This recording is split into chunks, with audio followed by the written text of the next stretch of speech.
In the first instance in part B, we're asked to prove that there's a root alpha between 0 and 1 for the function of x t cubed plus 4t minus 2 equals 0.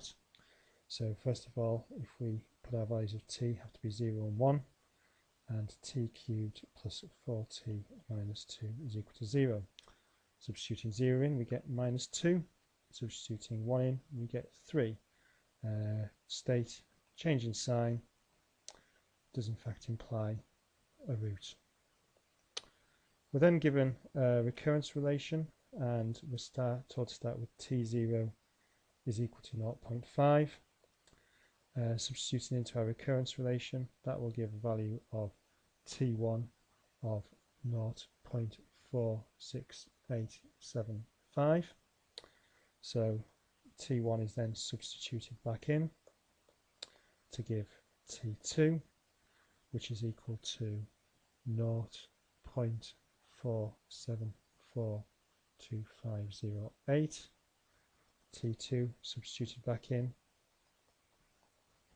to give t3. t3 is equal to 0.47333336.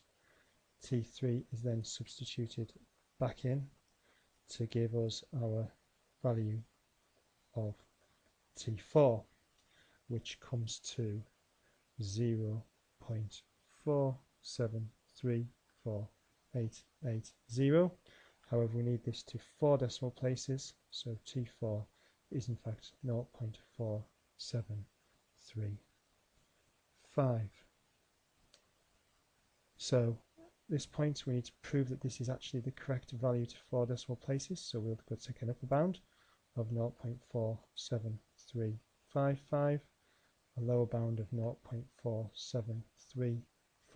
I'm going to substitute those back into our original equation. So our t values are now 0.47345, 0.47355. Our original equation, if you remember, was t cubed plus 4t minus 2. Substituting in, we get minus 0.0007 and 0.0004. Good news, change in sign implies that t4 is equal to alpha to 4 decimal places, which is 0.4735.